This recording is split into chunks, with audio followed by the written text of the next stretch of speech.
ఆదాము అవిధేయత మనకు పాపం తీసుకొచ్చినట్టే యేసుక్రీస్తు విధేయత మనకు జీవాన్ని తీసుకొచ్చిందంట, నీతిని తీసుకొచ్చిందంట. యేసుక్రీస్తు ఈ భూమి మీదకి ఎందుకు వచ్చాడంటే తన్ను తాను తగ్గించుకోవటానికి వచ్చాడండి. హల్లెలూయా. ఏమండి, ఎవరు తగ్గించుకుంటారో వాళ్ళు హెచ్చించబడతారని చెప్పడానికి వచ్చాడండి యేసుక్రీస్తు. మీ అందరికీ అర్థమైన మాట ఇంకోటి కూడా నేను చెప్పాలనుకుంటా ఉన్నాను. ఈ ప్రపంచంలో ఉన్నటువంటి ఇక్కడ చాలా మంది అమ్మలు ఉన్నారు, వారందరికీ కూడా నా వందనాలు తెలియజేసుకుంటా ఉన్నాను. ఈ భూమి మీద అత్యంత గౌరవమైన వ్యక్తుల్లో తల్లికి ప్రథమ స్థానం ఇస్తారు అందరూ కూడా. అలాగే ఇక్కడ ఉన్నటువంటి మీ అందరి తల్లులకు వందనాలు తెలియజేస్తా ఉన్నాను. చాలా బాధతోటి మీ పుత్రులను మీరు కన్నారు. ఏమా, ఆ బాబు మిమ్మల్ని అమ్మ అన్న తర్వాత నీకు బాబు పుట్టాడంట, నీ కొడుకు పుట్టాడంట అని చెప్పిన తర్వాత మీకు ఆ బాధ ఎవ్వరికీ గుర్తురాదు కదండి, కదా? అలాగే అమ్మలందరికీ ఇంకొక అమ్మ ఉందండి ప్రపంచంలోనే, ఆమెని అందరూ అమ్మ అంటారండి.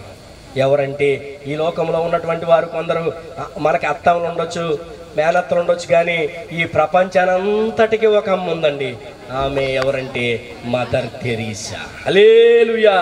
యేసు చెప్పిన మాటను పట్టుకున్నదండి ఆమె. నిన్ను వలె నీ పొరుగు వారిని ప్రేమించుమనే మాటను పట్టుకున్న మదర్ తెరీసా ఈ ప్రపంచానికి మదర్ అయిందండి. ఈ ప్రపంచానికి విశ్వమాతగా కొనబడుతుందండి. ఏ దేశంలో అయినా సరే ఆమెని మదర్ తెరీసాగా, తల్లిగా గౌరవిస్తా ఉన్నారు. యేసుక్రీస్తు చెప్పిన ఒక్క మాట పట్టుకున్న మదర్ తెరీసా ప్రపంచానికి అమ్మ అయినదండి. ఆమెను చంపటానికి ఒక ఆయన వచ్చాడంట, వచ్చి చూశాడంట. ఎవరో కుష్ఠరోగి వాంతులు చేసుకుంటా ఉంటే దేశ లేక చేతులు పట్టిందంటండి ఆమె. ఆ చేతుల్లో అతను కక్కాడంట. అది చూసి ఆమెను చంపాలని, ఆమెను తిట్టాలని వచ్చిన ఆ యొక్క వ్యక్తి వెనక్కి తిరిగి వెళ్ళిపోయాడండి. ఈ భూమి మీదకి వచ్చి కుష్ఠరోగులంటే మనందరము అసహించుకుంటాం కదండి. వారందరినీ అక్కున చేర్చుకున్నారంట. వారి కాళ్ళు గాయాలను కడిగిందంట, వాళ్ళందరినీ శుభ్రము చేసిందంట, బట్టలు ఇచ్చిందంట, వారికి వైద్యము చేసిందంట. ఇంత ప్రేమ నీకు ఎలా వచ్చిందయ్యా అంటే యేసు చూపిన మాదిరి అని చెప్పిందండి. ఈ భూమి మీదకి యేసుక్రీస్తు ఎందుకు వచ్చాడంటే మాదిరిని చూపించడానికి వచ్చాడండి, ప్రేమను చూపించడానికి వచ్చాడండి, కష్టాల్లో ఉన్న వారికి సహాయపడమని చెప్పడానికి వచ్చాడండి, ఇరుకులలో ఉన్న వారికి తోడుగా ఉండమని చెప్పాడండి. అదండి యేసుక్రీస్తు ఈ భూమి మీదకి వచ్చింది. కొంతమంది శవాళ్ళు చేసేసి సమాజానికి నష్టం తీసుకొచ్చారు, కానీ యేసు చెప్పిన మాదిరి ఇదండి. ఏదండి ఇది? క్షమించటం, తగ్గించటం, మాదిరి, విధేయత, ఇవన్నీ యేసుక్రీస్తు ఈ భూమి మీదకి పంచడానికి వచ్చాడండి. మీకు ఒక మాట నేను చెప్పాలని ఇష్టపడతా ఉన్నాను. ఏమండి, ప్రపంచంలో నేను 10th క్లాస్ చదివినప్పుడు, అంటే 25 సంవత్సరాల బ్యాక్, 1763 భాషలలో బైబిల్ గ్రంథాన్ని ముద్రించి ఉందండి. అన్ని దేశాలలో, అన్ని ప్రాంతాలలో విరివిగా చదువుతున్న గ్రంథం ఏదన్నా ఉన్నదంటే అది ఒక్క బైబిల్ మాత్రమే. ప్రపంచంలో మొట్టమొదటిసారిగా ముద్రించింది బైబిల్. బైబిల్ ముద్రించడానికే యంత్రాన్ని కనిపెట్టాడు. ఎవరంటే ఆయన జాన్ గుటెన్బర్గ్ అనే ఒక మంచి శాస్త్రవేత్త. అసలు మనం ఈరోజు చదువుకుంటున్నామంటే, ఈరోజు పుస్తకాలు ఉన్నాయంటే, ఈరోజు యంత్రం ద్వారా ముద్రించబడుతున్నదంటే దీనికి కారణం జాన్ గుటెన్బర్గ్ గారు. ఆయన ఏం చెప్తా ఉన్నాడంటే, బైబిల్ని ముద్రించడానికి మాత్రమే దేవుడు నాకు ఈ జ్ఞానాన్ని ఇచ్చాడని ఆయన చెప్తా ఉన్నాడు. హల్లెలూయా. దేవునికి మహిమ కలుగునుగాక. ఈరోజు మనం అందరం కూడా ఇంత డెవలప్ అయ్యామంటే కేవలము చదువుకున్నాము కాబట్టి. హల్లెలూయా. దేవునికి మహిమ కలుగునుగాక. ఇంకొక మాట కూడా మీకు నేను చెప్పడానికి ఇష్టపడతా ఉన్నాను. యేసుక్రీస్తు ఈ భూమి మీదకి ఎందుకు వచ్చాడంటే ఇంకొక వ్యక్తిని కూడా మీకు నేను చూపించడానికి ఇష్టపడతా ఉన్నాను. ఆయనే మహాత్మా గాంధీ గారండి, ఈ జాతి పిత. ఈయన తెలియని వారు ఎవ్వరూ ఉండరు. ఉన్నారండి? ఇక్కడ ఉన్నారండి? మహాత్మా గాంధీ గారు నాకు తెలియదండి అన్న వాళ్ళు ఎవరన్నా ఉన్నారా? ఇక్కడ ఉన్నారా? ఉండొద్దు కూడా, ఉండకూడదు కూడా. ఎందుకంటే ప్రతి నోటు మీద ఆయన ఫోటో ఉంది కాబట్టి. హల్లెలూయా. డబ్బు లేకపోతే ఏమీ లేదు కదండి. మన జోబిల్లో డబ్బులు ఖచ్చితంగా పెట్టేసుకుంటా ఉంటారు అందరం అని అనుకుంటా ఉంటారు, డబ్బు లేకపోతే ఏమీ లేదని. ఖచ్చితంగా డబ్బు లేకపోతే ఏమీ లేదంటే కొంచెం కష్టం అవుతుందండి. ఈ డబ్బుల మీద ఉన్న మహాత్మా గాంధీ గారు జాతి పితగా పిలువబడ్డారు. ఈయన ఏ మాట పట్టుకున్నారంటే మీకు ఈ మాట కూడా చెప్పి నేను ముందుకు వెళ్తాను. ఏం మాట అంటే అది ఒక చెంప కొడితే రెండో చెంప చూపమన్న యేసుక్రీస్తు చెప్పిన మాటను అవలంబించిన మహాత్మా గాంధీ గారు భారతదేశానికి స్వాతంత్రాన్ని తీసుకొచ్చారు. హల్లెలూయా. కరడుగట్టిన ఆ బ్రిటిష్ సైన్యాన్ని ఎదిరించి చంపుతారా, రండి మమ్మల్ని చంపండి, కానీ మా దేశాన్ని నుంచి మీరు వెళ్ళిపోవాలి అని చెప్పి ఈ దేశానికి స్వాతంత్రాన్ని సాధించిన మహాత్మా గాంధీ గారు ఏ మాట పట్టుకున్నారంటే, తన్ను తాను తగ్గించుకుంటే ఒక చెంప కొడితే రెండో చెంప చూపమన్న మహాత్మా గాంధీ గారు ఏమయ్యారండి? జాతి పిత అయ్యారు. ఈ మాటలు చెప్పిందండి బైబిల్ ఏం చెప్పిందంటే, నిన్ను వలే నీ పొరుగు వారిని ప్రేమించుము అని చెప్పిందండి. బైబిల్ ఏం చెప్పిందంటే, ఆ మాట పాటించినటువంటి మదర్ తెరీసా ప్రపంచానికి అమ్మగా పిలువబడుతుంది. ఒక చెంప కొడితే రెండో చెంప చూపమన్న మాటను పాటించిన గాంధీ భారతదేశానికి జాతిపితగా మారాడండి. ఈ మాటలన్నీ బైబిల్ గ్రంథంలోంచి వచ్చాయి. ఈ మాటలను మనం ప్రచురం చేద్దాం. యేసుక్రీస్తు మాదిరిని చూద్దాం. తగ్గించుకుంటానికి క్షేమను, ప్రేమను ఇవి చెప్పడం మానేసాం. శబదాలు ఏమండి, వాళ్ళెలాగంట వీళ్ళెలాగంట, ఇవెందుకండి? ఉన్నది ఉన్నట్లుగా బైబిల్ని ప్రకటిస్తే చాలండి. సత్యాన్ని ప్రకటిస్తే చాలు, నీతిని ప్రకటిస్తే చాలు, నిజాయితీని ప్రకటిస్తే చాలు. కుమారుడు యేసుక్రీస్తు కుమారుడుగా జన్మించిన ఆయన ఆచరించినటువంటి ఆ మాటలన్నీ ప్రకటిస్తే చాలు, రాజ్యమంతా ప్రేమగా మారుతుంది. ఇంకా వచ్చేద్దాం, మనం మరలా ట్యాగ్ లైన్లోకి వెళ్తా ఉన్నాం. అనేకమైనటువంటి వారందరూ వచ్చి ఎక్కడో చోట తప్పిపోతూ ఉంటే యేసుక్రీస్తు వారిని పంపి ఆయన నీతిని నెరవేర్చాడండి. ఆయన ఈ భూమి మీదకు వచ్చి ఏం చెప్పాడంటే, అది మనము ఈరోజు ఈ పాట పాడతా. రక్షకుడు దయించినాడట మన కొరకు పరమా రక్షకుడు దయించినాడట. రక్షించడానికి ఆయన పుట్టాడండి. పాపములో ఉన్న నువ్వు, శాపములో ఉన్న నువ్వు, శాపములో ఉన్న నిన్ను నన్ను, ఈ లోకంలో చీకటిలో ఉన్న నిన్ను నన్ను రక్షించడానికి యేసుక్రీస్తు ఈ భూమి మీదకి వచ్చాడండి. ఆయన రక్తములో నిన్ను సమాధానపరచడానికి, యేసు రక్తము ప్రతి పాపముల నుండి మనలను పవిత్రులుగా మార్చునంట. పాపములో ఉన్న నిన్ను నన్ను, ఈ లోకములో ఉన్న నిన్ను నన్ను, శరీర కార్యాలతో నింపబడిన నిన్ను నన్ను, జీవపు డమ్మములో ఉన్న నువ్వు నేను, నిన్ను నన్ను ఆయన రక్తమిచ్చి నోటితో ఒప్పుకుంటే ఏం కలుగుతుంది అంటండి? రోమీయులకు రాసినటువంటి పత్రిక 10వ అధ్యాయం 17వ వచనంలో ఉంటుంది.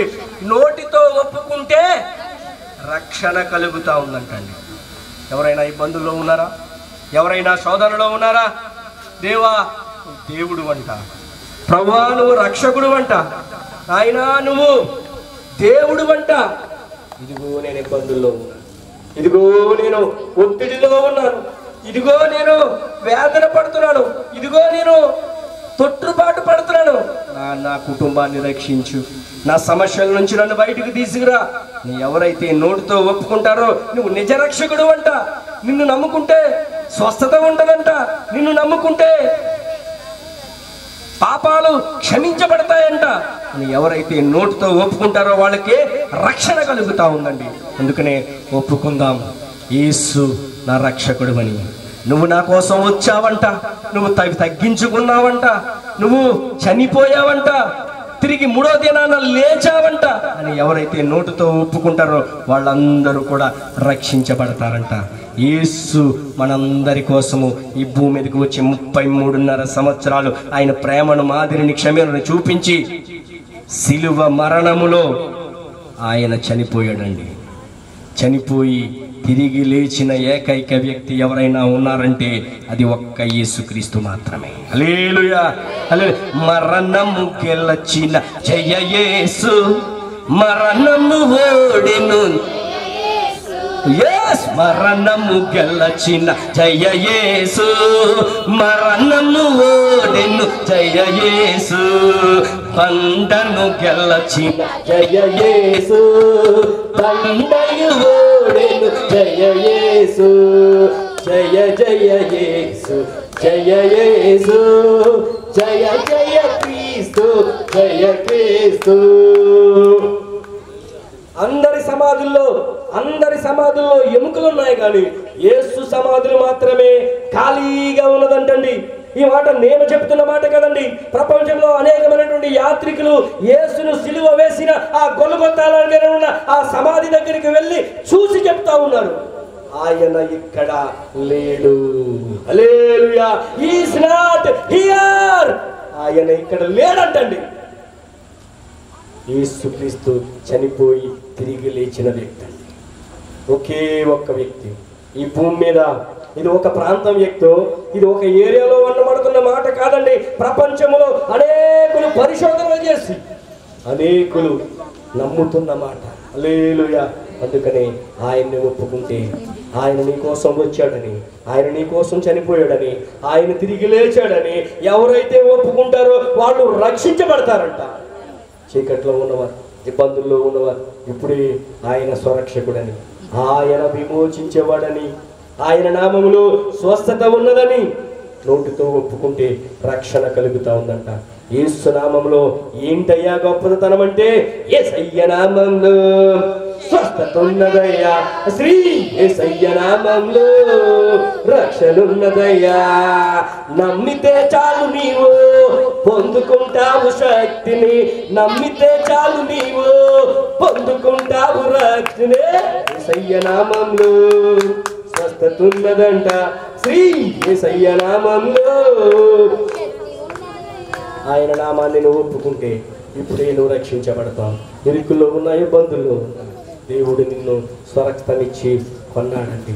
ఏమంటే ఒక్కరు కూడా నశించిపోకూడదని అగ్నిలో నుండి లాగినట్లుగా దేవుడు నిన్ను నన్ను ప్రేమించి ఆయన హక్కును చేర్చుకుంటా ఉన్నాడు. ఎవరైతే ఆయన నిజ రక్షకుడని ఒప్పుకుంటారో వాళ్ళందరూ నీతిమంతులుగా మార్చినట్టు, ఎవరైతే ఆయన రక్షకుడని ఒప్పుకుంటారో వాళ్ళందరూ యథార్థవంతులు అన్నట్టు, ఎవరైతే ఆయన రక్తంలో కడగబడతారో ఒప్పుకుంటారో వాళ్ళందరూ నీతిమంతులుగా మార్చబడినట్లు. యెహోవా అబ్రహాము దేవుని నమ్మెను, అది అతనికి నీతిగా ఎంచబడ్డదంట. మనందరము నీతిమంతులు కావాలన్నదే దేవుడు కోరుకుంటున్నాడండి.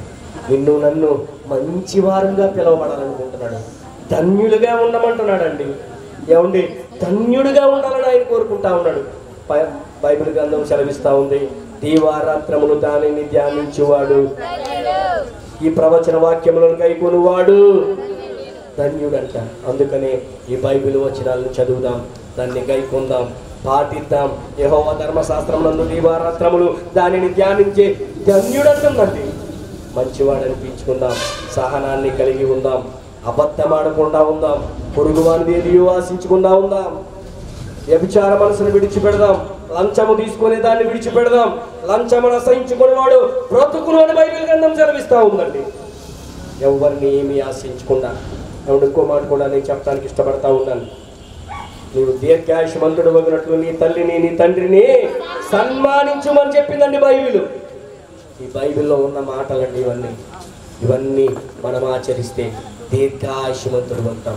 ఎవరైతే వారి తల్లిదండ్రులను గౌరవిస్తారో వారు దీర్ఘాయుష్మంతుడు అవుతారంట. ఎవరైనా ఒక్కసారి ఆత్మ పరిశీలన చేసుకోమని కోరుతా ఉన్నాడు. ఎంతమంది మీ తల్లిదండ్రుల్ని ఒక్కసారైనా మీరు కాళ్ళకి దండం పెట్టారు? దయచేసి ఇంకా పెట్టలేదా? ఇప్పుడు మీ తల్లిదండ్రులకి దయచేసి కాళ్ళకి దండం పెట్టమని చెప్తా ఉన్నా. ఎందుకంటే నీవు దీర్ఘాయుష్మంతుడు అవ్వాలంటే నీ తల్లిని నీ తండ్రిని సన్మానించమని చెప్తాను. ఇంకో మాట కూడా చెప్తా ఉంది బైబిల్ గ్రంథం. ఏమని? నీ సహోదరునికి నీకేదైనా ఆటంకం ఉందా? ఇప్పుడు ఈ అర్పణను విడిచిపెట్టి వెళ్ళి నీ సహోదరి దగ్గరికి వెళ్ళి నువ్వు క్షమించమని అడుగుమని చెప్తుందండి బైబిల్. ఈ చెప్పిందండి బైబిల్. ఇవి మానేశారు, అందరూ ఇవి మానేశారు బొత్తిగా. ఆ సవాళ్ళు ఈ సవాళ్ళు చేసి సమాజానికి ఒక చట్టం తీసుకొచ్చేసారు. క్రైస్తవులంటే ఇలాగ నోరేసుకొని పడిపోతారు, దాన్ని విమర్శించారు, ఇదే కాదండి. బైబిల్ గ్రంథం ఇది కాదు చెప్పింది. నీ సహోదరునికి ఆటంకంగా ఉన్నది విడిచిపెట్టేమని చెప్పింది. బైబిల్ని ప్రకటిద్దాం, క్రీస్తు మాదిరిని చూపిద్దాం, క్రీస్తు ప్రేమను చూపిద్దాం, అందరినీ క్రీస్తు వలె మార్చుదాం. హల్లెలూయా. తగ్గించుకునే స్వభావం ఉంటే క్రీస్తు అండి. ఏమండి, విధేయతగా ఉంటే క్రీస్తు బిడ్డలండి. అందరినీ క్షమిస్తే అదండి క్రీస్తు.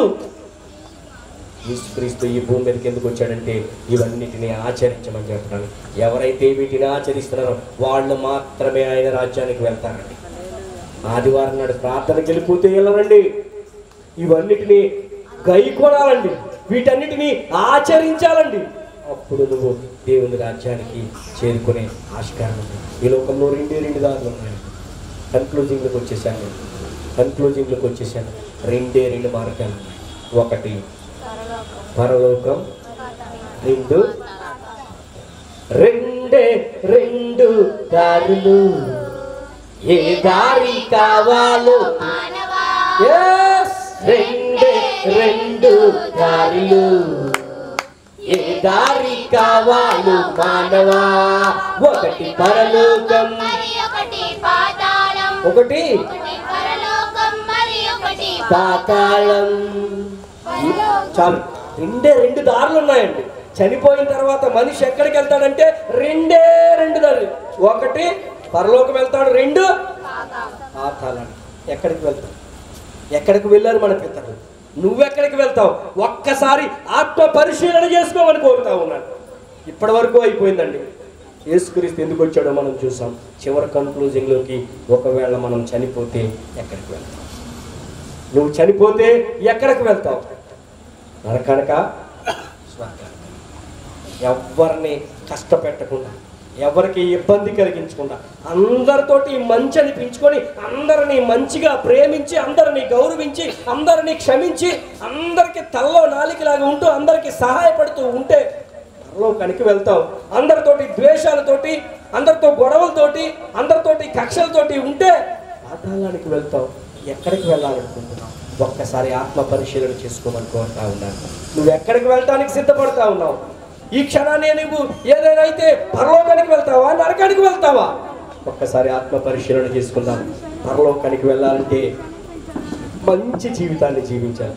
క్షమించడం, మాదిరిని తగ్గించుకోవటం, ఏమండి, సహనాన్ని కలిగి ఉండటం, ఓర్పు కలిగి ఉండటం, ఇవన్నిటినీ కలిగి ఉంటే నువ్వు సంపూర్ణమవుతావు, దేవుని రాజ్యానికి చేస్తావు. చీటికి మాటికి కోప్పడుతూ, భార్య భర్తల మీద కోపాలతో, పిల్లల మీద కోపాలతో, ఇరుగు పొరుగు వాళ్ళతో కోపాలతో, చీటికి మాటికి తందాన అంటూ ఉన్నటువంటి అనేక మందికి ఒక ప్రత్యేకమైన విజ్ఞప్తి. ఇంకా ఎవరైనా ఇక ప్రభువును తెలియక, ఇక లోకంలో ఎవరు నిజ దేవుడు ఎరుగక ఇంకా సతమతం అవుతూ ఏమైనా ఉన్నట్లయితే, నువ్వు ఎంతవరకు ప్రకటించినటువంటి దేవుడు లోకానికే సర్వ సృష్టికర్త, నిజమైన దేవుడు మేము ఆయన ప్రకటించాము. ఇక మాటను నమ్మి ప్రతి ఒక్కరూ కూడా చనిపోతే మరలా ఒక లోకం ఉంది అని అనేక మంది తెలియదు. కాబట్టి ఇక నిజ దేవుడు తెలిసిపోయి ఇక బైబిల్ గ్రంథాన్ని అనుసరిస్తూ అనేక మంది నిత్యరాజ్యానికి వారసులు అవ్వాలన్నదే మా యొక్క ప్రయత్నం. హల్లెలూయా, హల్లెలూయా, హల్లెలూయా, స్తోత్రాలు, హల్లెలూయా, హల్లెలూయా.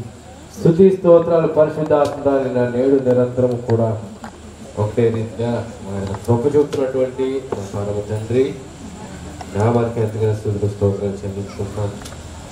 మీరు ఇచ్చినటువంటి యొక్క ప్రాంతాన్ని బట్టి, ఇంతవరకు జరిగినటువంటి కోరికను బట్టి, విన్నటువంటి మాటలను బట్టి నామానికి ఎంతగా స్తుతులు స్తోత్రాలు. వరకు ఇక కూడికలో చాలా మంది ఇక మాటలు విన్నారు. ఇక దూరశ్రవి అంత ద్వారా కూడా అనేక మంది యొక్క మాటలు విన్నారు. నాయన మనందరినీ మీరు జ్ఞాపకం చేసుకోండి. ప్రాంతాన్ని మీరు దీవించండి. ఇక వీధిలో ఉన్న వారిని, చుట్టుపక్కల వారిని, ప్రతి ఒక్కరిని మీరు దీవించి బలపరచండి. ఆయన సహాయం చేయండి. ఇక పనుల్లో, ఉద్యోగాల్లో, వ్యాపారంలో, ప్రయాణాల్లో, మన బిడ్డల యొక్క చదువుల్లో, సమస్త విషయాల్లో మీరు తోడైంది.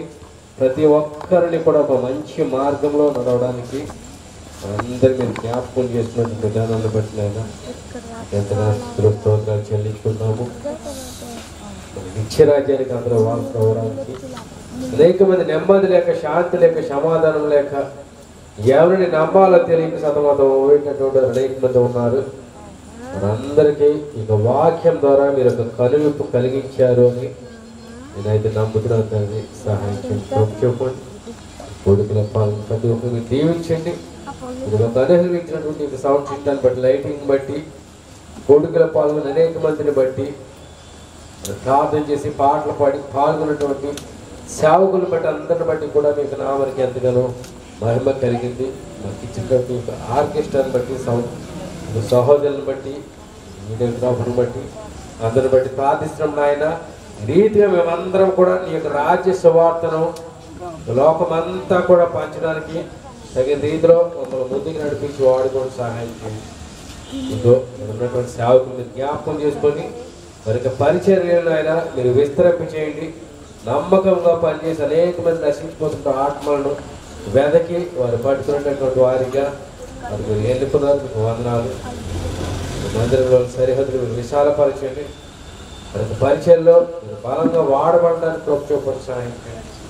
చదువుకు ఇంకా అనేక మంది ప్రాంతాల్లో ఈ రీతిగా సువార్తను ప్రకటించడానికి జ్ఞాపకం చేసుకున్నట్టు సహాయం స్తోత్రాలు చెల్లించుకుంటూ యేసుక్రీస్తు నామమున అడిగి బ్రతుకు వేడుకొచ్చున్నాము. ఆమేన్.